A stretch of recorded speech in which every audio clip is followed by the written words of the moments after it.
It was one of those November mornings when the sky looked bruised gray and swollen, the kind that smells like cold iron and rain-soaked earth. I remember the faint hiss of drizzle against the window, the smell of coffee turning bitter on the stove, and the low hum of the heater pushing through the quiet. My house small, warm, and alive with the ghosts of better days was waiting for her. I had baked scones, her favorite kind, cranberry and orange. Elise always said the scent reminded her of her childhood, of Saturdays when I'd hum while kneading dough and she'd sit on the counter, flowers streaking her cheeks like war paint. I'd expected that same messy, bright energy that usually blew in with her visits, her laugh bouncing off the walls, her perfume filling the air before she even entered the room. But that morning, when I opened the door, there was no laughter, only a man in a stiff gray suit, his shoes polished to a mirror shine. He looked out of place against the faded red of my porch tiles and the creeping ivy around the doorframe. His umbrella dripped rain onto the step as he adjusted his glasses and extended a thin, sealed envelope. "Mrs. Layton?" he asked. Something about his tone, file, rehearsed, made my heart shrink before I even touched the paper. "Yes," I said, my voice softer than I intended. He nodded. "I'm here on behalf of your daughter, Elise Hartman." Her name hit like an echo, one I didn't recognize in that context. On behalf of, not from. When I took the envelope, his fingers brushed mine briefly, cold and dry. He didn't meet my eyes again. By the time I looked up, he was already walking back to his car, the umbrella folding neatly above him, like a secret he didn't want to keep. I stood there a long time, the envelope heavy in my hands. My heart thudded unevenly against my ribs. I told myself not to open it yet. I told myself she must have sent something important, something good, maybe a deed transfer, or legal help for the property taxes. Elise had promised to handle those last month, she said. "Don't worry, Mom, I'll take care of everything." But even as I thought it, the lie in those words flickered behind my eyes. Inside, the house seemed to shrink with me. Every sound sharpened, the clock ticking, the refrigerator humming, the faint drip in the sink. I sat at the kitchen table, my palms sweating against the paper as I slid it open with the knife I used for peeling fruit. The words blurred for a moment, then they sank in, line by line, until I could taste metal in my mouth. Notice of foreclosure. Transfer of ownership executed under legal authorization by Elise Hartman. My daughter had sold my house. My throat locked. The air left the room, the way it does when a storm hits and pressure drops all at once. I kept reading legal jargon, signatures, dates, all printed in a precise, merciless font. Her name was there, bold and clean, beside mine. Elise Hartman, power of attorney. That was the document she'd begged me to sign 6 months ago. "Just temporary, Mom," she'd said, smiling with those carefully painted lips. "It'll help me sort out the taxes faster."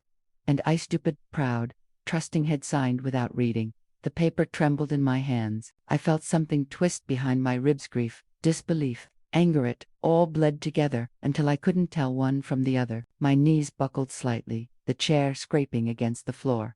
For a long time, I just sat there, staring at the rain as it streaked the window. The glass warped my reflection, a middle-aged woman with tired eyes, hair too gray for her age, mouth open in silent disbelief. I whispered her name once, Elise. It didn't sound like a prayer anymore. The hours after that blurred. I walked through the house as if tracing the edges of a dream I'd woken up from too late. Every corner held a memory that now felt stolen. Her first steps in the hallway, the painting she'd made of our garden, the shelf where I'd kept her dance trophies. Each room was heavy with her, yet she had erased me with a few strokes of ink. When the phone finally rang that evening, I already knew it would be her. "I didn't even check the caller ID, Mom," she said, her voice distant, smooth, controlled. "Elise," I managed. My voice cracked. "Why would you?" "It's temporary," she interrupted. "You'll get a portion once things stabilize. Derek and I just had to make some financial adjustments. You know how the market is."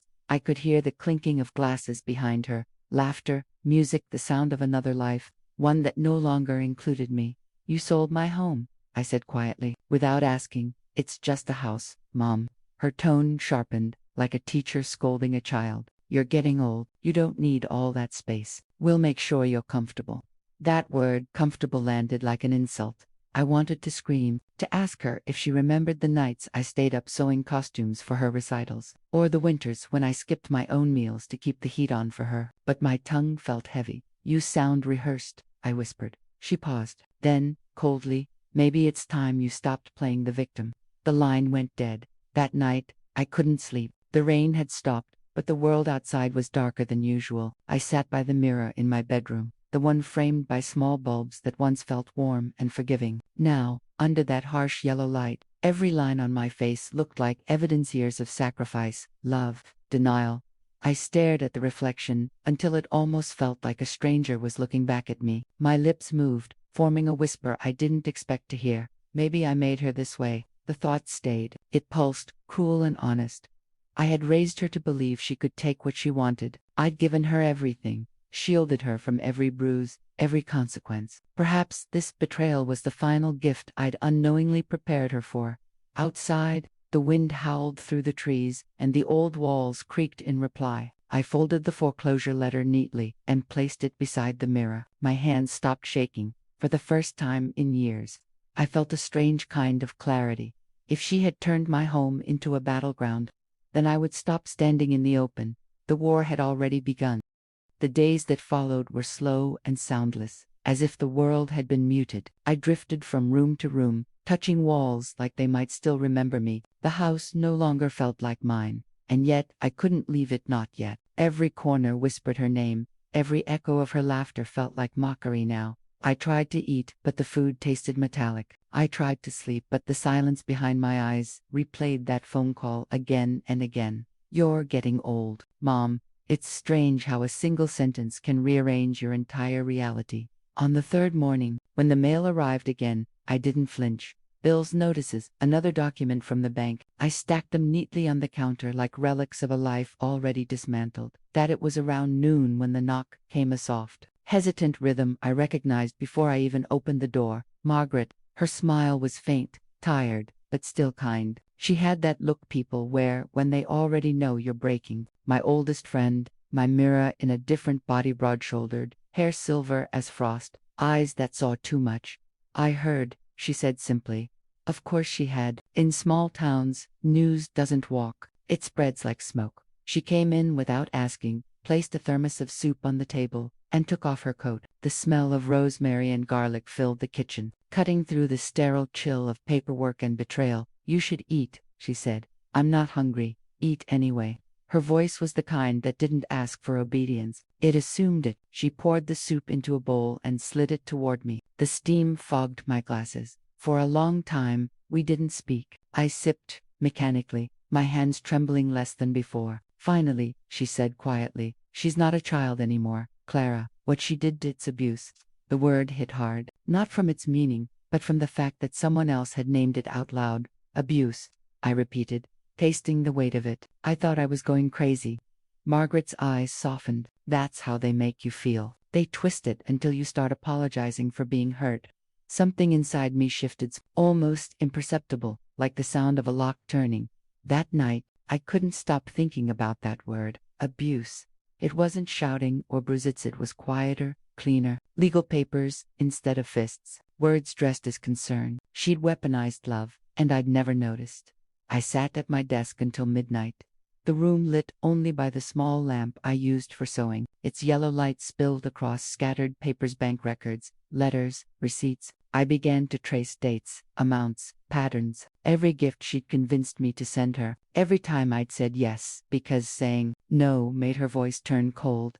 I made lists, columns, circles. It felt like stitching a wound shut with trembling hands. Each page made me breathe a little steadier. When the clock struck 2, I realized I hadn't cried once. The next morning, I canceled the automatic transfers. My hand didn't shake when I signed the forms at the bank. The clerk looked at me strangely, maybe expecting an explanation. I gave none. Then I closed her access to my accounts entirely. No warning, no message. The silence that followed was louder than any argument could have been. That afternoon, I cleaned the house, top to bottom, not out of habit but ritual. I scrubbed the counters, polished the mirrors, opened every window to let the stale air out. I changed the curtains. I threw out the wilted plants she'd once gifted me. By evening, the house didn't feel like a crime scene anymore. It felt like mine, again, bare, honest, quiet. On the third day, I found myself at the market buying fresh flowers, lilies, white and tall. I hadn't bought flowers in years. When I placed them in a glass vase on the kitchen table, I realized something subtle had changed. I wasn't mourning anymore. I was planning.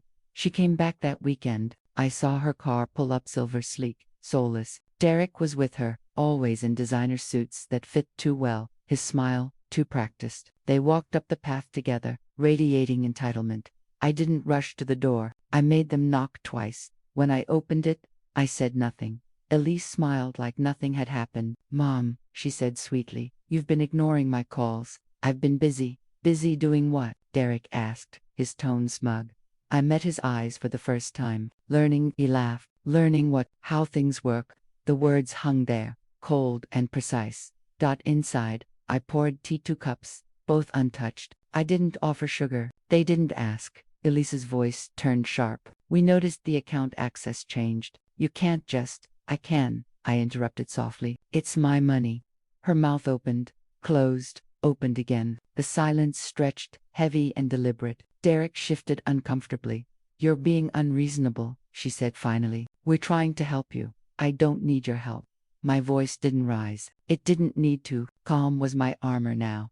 She slammed her cup down, the tea splashing onto the saucer. "You don't understand how hard this has been for me." I looked at her, really looked. Her mascara perfect, her nails flawless, her diamond ring catching the light like a blade. For the first time, I didn't see my daughter. I saw the woman she had chosen to become. "You'll learn," I said quietly. "We all do." The words weren't meant to comfort.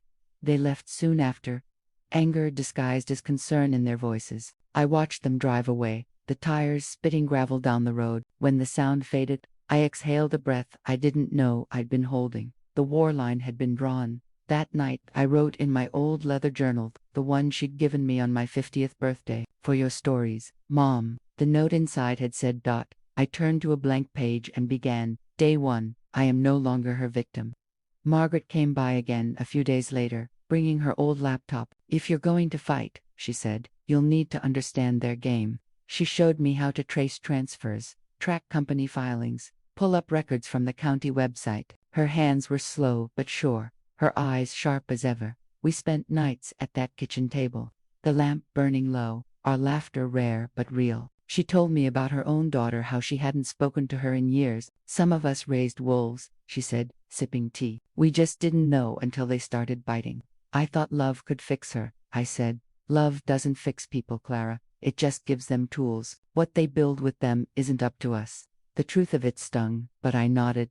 Weeks passed. The house grew brighter, lighter. I started wearing makeup again, not much, just a touch of lipstick, a hint of color. I cooked meals that smelled like old times. Margaret teased me once, said I was glowing. I told her I wasn't glowing, I was sharpening. The world hadn't changed. I had. When I passed the mirror now, I didn't avoid my reflection. I looked straight into it and saw someone I hadn't seen in years. A woman who'd survived harder winters, who'd rebuilt after losing a husband, who'd worked 3 jobs to keep a roof over a child's head.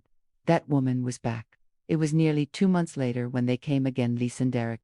This time less confident. Something in the air between them was off, brittle. They didn't come to talk, they came to demand. "You can't keep locking us out," Derek said. "The boutique needs those funds." "The boutique," I repeated, slowly, "isn't my concern." "You're part of this family," Elise snapped. I was. Her eyes flashed. "You're making a mistake. You'll regret this." I smiled faintly. "You taught me to survive, Elise. Now I'll teach you consequence."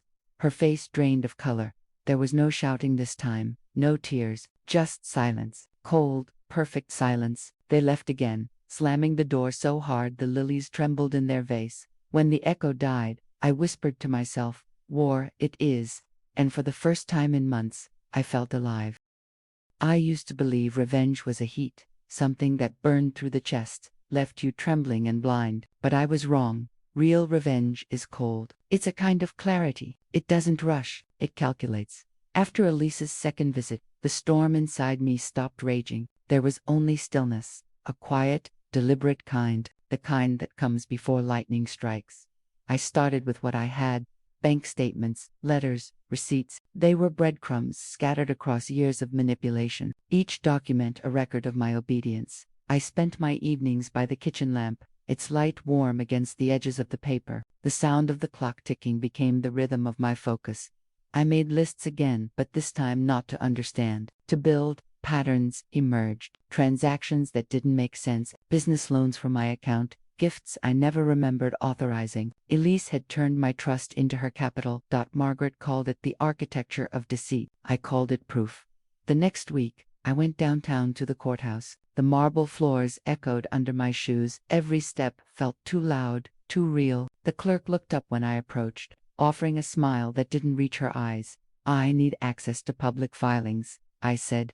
What kind? Business licenses, financial disclosures, property transfers under the name Hartman Boutique. Her eyebrows lifted, slightly maybe surprised that a gray-haired woman in a worn coat could speak their language. I spent hours there, reading, highlighting, copying. Names I didn't know appeared again and again. Derek's relatives, shell companies, silent investors. Elise's name threaded through them all like a signature of deceit.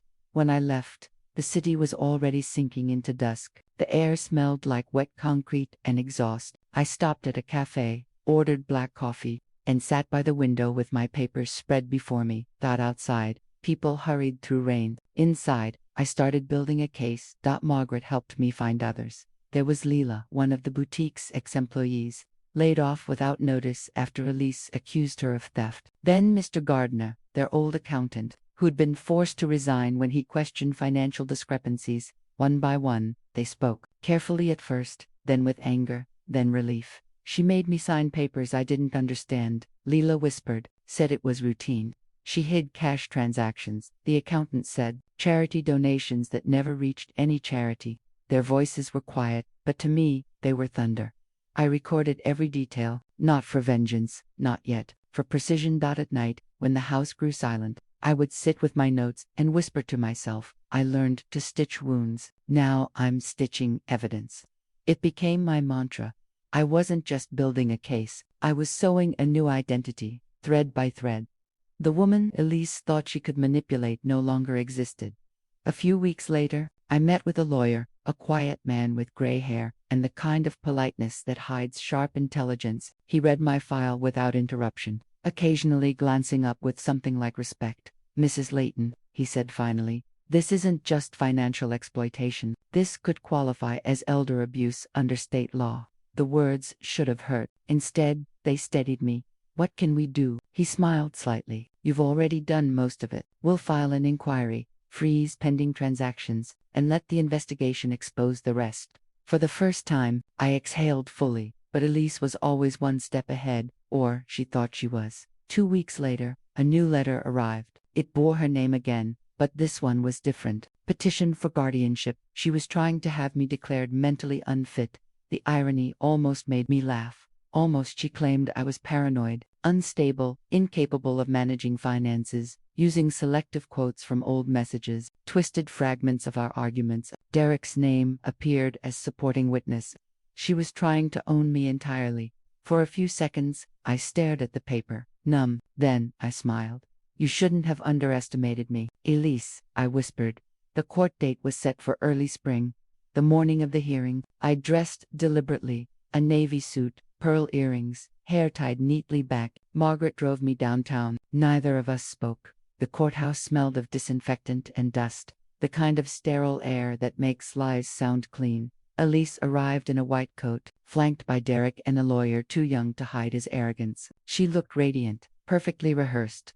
When our eyes met, she smiled faintly, as if this were an inconvenience rather than a war. I didn't return the smile. The courtroom was cold, the kind of cold that seeps into your bones. The judge sat high behind the bench, expression unreadable. Elise spoke first. Her voice trembled in all the right places. She talked about my forgetfulness, my unstable moods, how she'd only wanted to protect me. Each lie was polished to perfection. Then Derek spoke, rehearsed, confident. He painted me as fragile, delusional. I watched his mouth move but didn't hear the words anymore, because I knew what was coming. My lawyer stood, calm and deliberate. Your Honor, we have documentation to counter every claim. He laid out the evidence, dates, signatures, witnesses, all. He presented bank transfers Elise had authorized under false pretenses, testimony from employees she'd silenced, even screenshots of her boasting online about her inheritance strategy. Each piece of paper landed like a hammer. Elise's composure cracked, just slightly, a twitch at the corner of her mouth, a flicker of panic in her eyes. Derek shifted uncomfortably. Then came the witnesses. Lila, Mr. Gardner, even Margaret. Their voices were steady, each detail a small incision carving through Elise's illusion. By the end of the session, her confidence had thinned to desperation. When the judge finally spoke, the words echoed like thunder. Given the evidence, the petition for guardianship is denied. Furthermore, I am ordering an independent investigation into Miss Hartman's financial conduct. The silence that followed was delicious. Elise's face went pale. Derek stared straight ahead, jaw clenched. I didn't gloat. I didn't smile. I simply stood, gathered my papers, and said quietly, "Thank you, Your Honor." As I turned to leave, I caught Elise's eyes one last time. She looked small, not childlike, just small. "They thought I'd fade," I said softly to myself. "They forgot I raised myself from ruins once before." Outside, the sky had cleared after days of rain. The air was sharp, cold, and clean. Margaret placed a hand on my arm. "It's starting," she said. I nodded. "No," I replied. "It's ending." The news broke quietly at first, a whisper on local business forums, a headline buried beneath weather updates and celebrity gossip. Hartman Boutique under investigation for financial misconduct. By evening, it had climbed the feeds like fire. By morning, it was everywhere. I didn't need to search for it. The world brought it to me. Notifications, calls, curious neighbors pretending concern. The same people who once fawned over Elise's designer launches were now tearing her apart with perfect moral outrage. I made tea and watched. The television glowed against the dim light of my living room. A news anchor, eyes bright with performative sympathy, spoke over looping clips of Elise and Derek smiling at some charity gala. The same charity they'd quietly siphoned money from. Sources close to the couple alleged falsified tax documents, investor fraud, and unauthorized fund transfers, she said. Behind her, images flashed their boutique's storefront, once a symbol of luxury, now overrun by reporters and flashing cameras. They'd built an empire out of deception. Now it was crumbling in high definition. I sipped my tea slowly, letting the bitterness linger. The internet was merciless. #Hartman hoax. #faux fashion. #Elise exposed. The hashtags bled across every platform, fueled by outrage and fascination. Influencers who once begged for her sponsorships now dissected her downfall for clicks. People loved her rise, but they loved her fall even more. There were videos, analysts discussing ethical implications, gossip channels zooming in on her tear-streaked face, leaving the courthouse. Someone even uploaded old clips of her motivational speeches, spliced with headlines of her crimes. Each view count rose like a pulse. I didn't feel joy, not exactly. Watching her unravel was less satisfaction, more symmetry, a correction. For every night I'd sat in silence believing I was losing my mind. The world was now seeing what I'd seen all along, the cruelty beneath the smile, the hunger behind the love. Still, there were moments when my hands trembled, not from fear, from something deeper, heavier. When a mother's revenge turns real, it stops being victory. It becomes history. Derek was the first to fracture. He released a statement on social media, long, self-righteous, carefully phrased. He claimed ignorance, claimed Elise had handled all financial matters independently, cowardice disguised as innocence. Then a leak appeared online, confidential documents showing internal arguments, emails between them. Derek had turned to save himself. He'd fed the investigators everything. Their unity had been a mask, and now it was peeling off in front of millions. Elise's next public appearance came 3 days later. I watched it live. She stood behind a podium, flanked by lawyers, her once perfect posture now slightly hunched. Cameras flashed like lightning. Her eyes darted, her mouth trembled. "Some of what's been said is exaggerated," she began, "but mistakes were made." Her voice cracked on the word mistakes. I leaned closer to the screen, studying her face. The lines of control were gone. She looked smaller than the frame around her, a woman cornered by her own ambition. Behind her, Derek's absence was louder than any accusation. The reporters shouted questions. Her mask broke for a moment. I saw fear, genuine, raw fear, and for the first time, I pitied her, but only for a moment. Days passed. Her investors sued. Her brand contracts vanished. The boutique closed its doors temporarily, though we both knew temporary was just the first stage of death. everywhere. Her name became currency, traded for outrage and gossip. Late at night, I scrolled through the endless commentary, people dissecting her downfall like vultures. I should have looked away, but I couldn't. There was something hypnotic about watching the world mete out the justice I'd begun. One video stopped me cold. A young journalist had compiled the entire scandal, from the boutique's rise to the courtroom leaks. She narrated over dramatic piano, calling it the fall of the Golden Daughter. In the middle of the montage, a photo of me appeared, candid from the trial, my face half in shadow. She claimed her mother's instability forced her hand, the journalist said, but court documents suggests it was greed, not concern, that drove her. I watched myself through their lens, the calm, silent mother who'd refused to fade, and I realized something. I wasn't the villain in their story, I was the ghost that haunted it. A week later, Elise showed up at my door. No cameras this time, no press, just rain. She looked hollow, mascara streaked, lips cracked, hair unkempt. The woman who once walked into rooms like she owned them now stood on my porch, trembling. "Mom," she whispered, for a heartbeat. I almost didn't recognize her. She stepped forward, clutching her coat. "Please, I just need to talk." I let her in. The house was quiet, the smell of tea and rain filling the air. She stood by the window, her reflection blurred against the glass. "I lost everything," she said. Her voice was a rasp. "Derek's gone. They froze my accounts. The lawyers." "Stop," I said gently. She looked at me, eyes red, pleading. "I didn't mean for it to go this far." "You meant for it to go exactly this far," I said softly. "You just thought you'd never get caught." She sank into a chair, burying her face in her hands. Her sobs came quietly, fragile, uneven, real. I stood across from her, hands steady on the table. When I finally spoke, my voice was colder than I intended. "Love isn't a credit line, Elise." Her sobbing stilled. The silence that followed stretched into something almost sacred. Outside, thunder rolled in the distance. When she left, she didn't look back. That night, the final blow came. Breaking news. Hartman Boutique files for bankruptcy amid lawsuits. The footage showed empty shelves, boxers carried out under police supervision, a closed sign taped to the glass. Reporters called it a collapse. I called it consequence. I turned off the TV and sat in the dark, listening to the storm. Margaret had told me once that revenge is a circle. You step into it, and no matter how careful you are, it always leads back to where you started. She was right. As the thunder faded, I realized I didn't feel triumphant. Just clean, hollow. But clean justice, I decided, was never about joy. It was about release. And finally, I could breathe.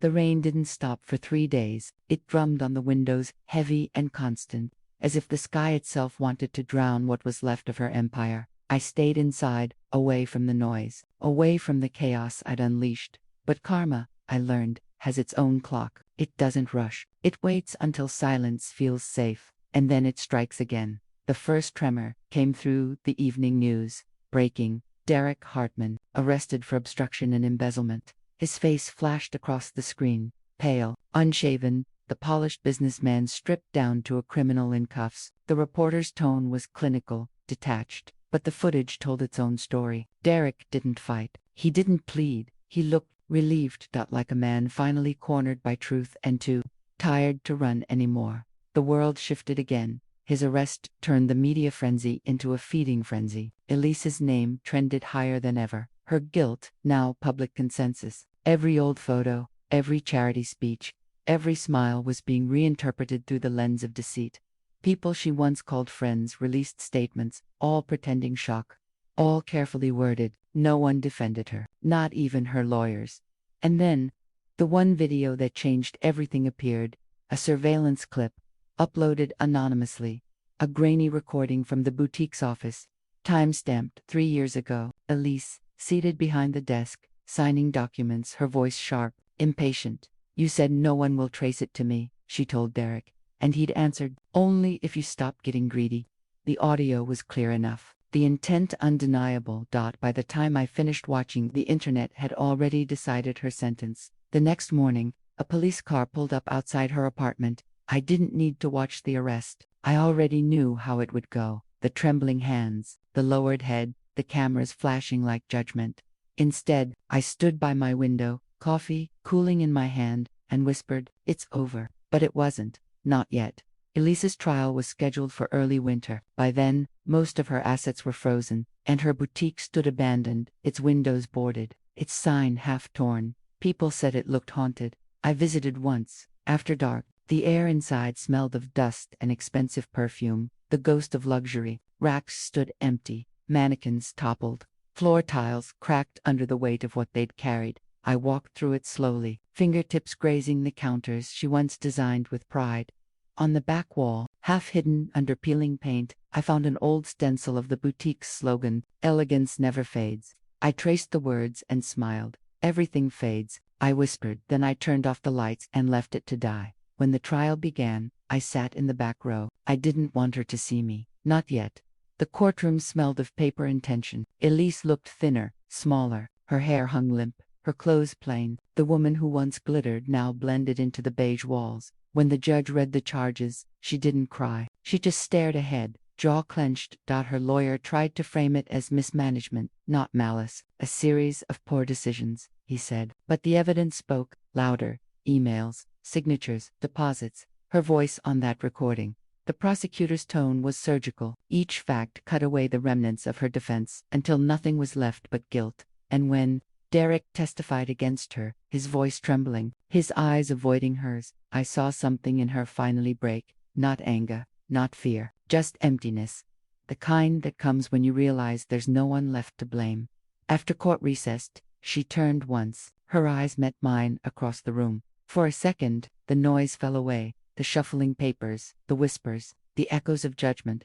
Just her and me. Her lips parted slightly, as if to say something, but she didn't. Because she finally understood. This wasn't punishment, it was consequence. The verdict came 3 weeks later. Guilty on all counts. Sentence, 5 years in prison, probation to follow. When the gavel struck, the sound felt like thunder, final, cleansing, irreversible. I watched her be led away, wrists cuffed, shoulders hunched. A single flash from a journalist's camera lit her face, pale, tearless, stunned. Then she was gone. The door closed behind her, and with it, the last echo of who I used to be. Afterward, the reporters swarmed outside. They wanted statements, reactions, outrage, but I said nothing. I simply walked through the chaos, rain beginning to fall again, each drop hissing against the pavement. Someone shouted my name. I kept walking. Because some stories don't end in noise, they end in silence. Weeks passed, the city moved on. New scandals, new tragedies. People forgot her name, as they always do. But not me. Every morning, I visited the garden behind my house, the one she used to help me plant when she was still gentle, still mine.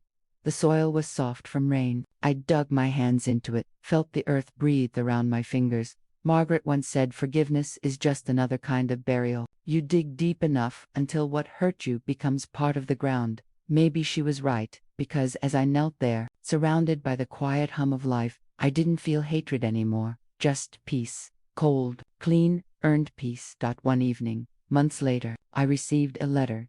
No name on the envelope, just a prison stamp.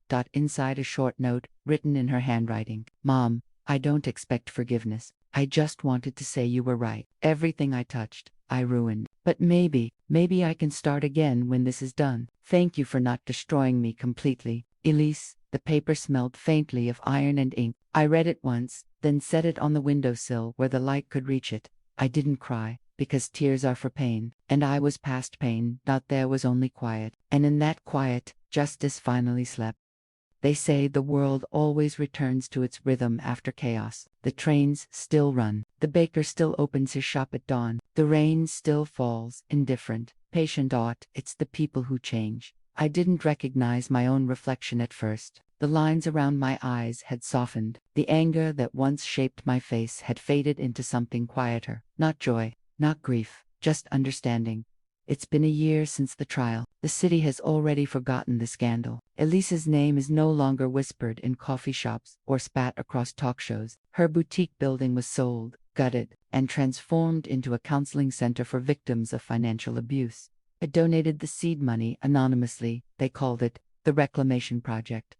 The first day I walked through its finished halls, the scent of fresh paint and lilies filled the air. Volunteers were arranging chairs, hanging photos of women who'd rebuilt their lives from ruin. I ran my hand along the polished railing and felt something inside me shift. A small, steady pulse of pride. Not for revenge, for reclamation. Margaret was the first to notice the change. "You've stopped clenching your jaw when you talk about her," she said one afternoon, stirring sugar into her tea. I smiled faintly. "Maybe I've run out of things to hold on to."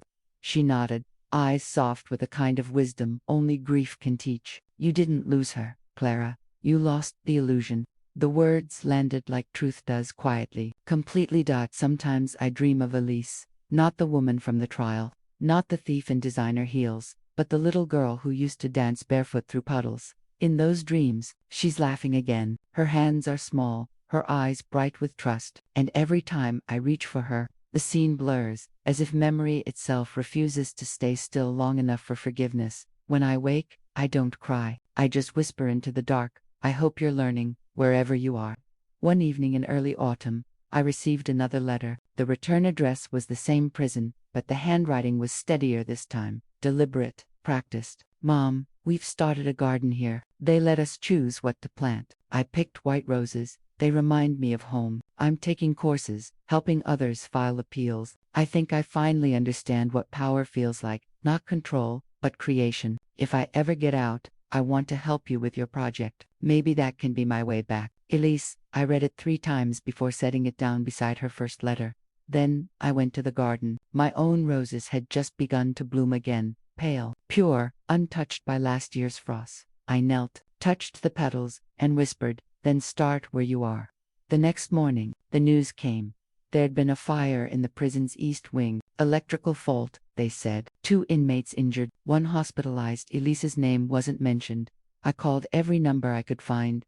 No one had information. The officials spoke in circles, their words sterile, evasive. That night, I sat by the window, the same window where everything had once begun, and waited for dawn. The call came at sunrise.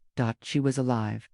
Smoke inhalation, minor burns, nothing fatal. She'd been moved to a rehabilitation facility outside the city.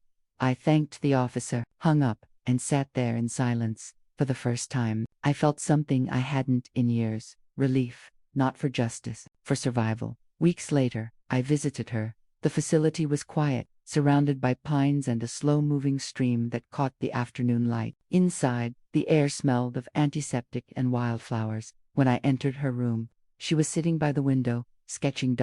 She looked up. For a moment, neither of us spoke. Her hair was shorter now, her face bare. The vanity was gone, replaced by something raw, unguarded. "Mom," she said softly. Her voice cracked on the word. I nodded. "You're healing."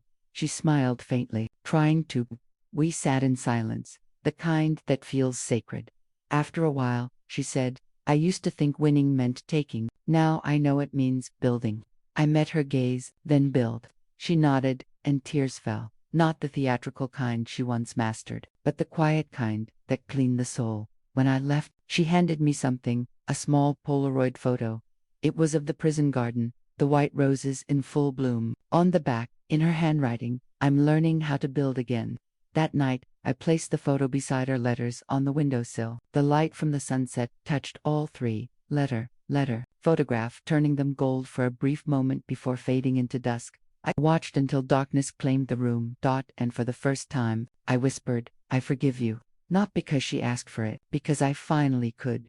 Months passed. The reclamation project flourished. Workshops filled. Stories shared. Women rebuilt their worlds from ashes. I became their quiet constant, the one who listened more than she spoke, who stitched what others thought couldn't be repaired. One afternoon, as I locked up, I caught my reflection in the glass door. No bitterness, no grief, just calm. I realized then, revenge had been the fire. Forgiveness was the rain. Both were necessary, but only one could grow flowers. The last time I saw Elise was in a dream. We stood in that same garden, the one behind my old house. The rain had stopped, and sunlight filtered through the clouds. She was barefoot again, holding a rose, white, perfect, untouched. She smiled and said, "We both burned, didn't we?" And I answered, "Yes." She tilted her head, eyes glinting softly. Then that's how light found us. When I woke, the sun was rising, the room warm and golden. I stood by the window, my window, and whispered the line that would close the story of us forever. The daughter I raised drowned in greed. The woman she became was reborn in fire. We both burned, and somehow, that's how light returned. And then I smiled. Because at last, there was peace. Not silence, not revenge, just peace.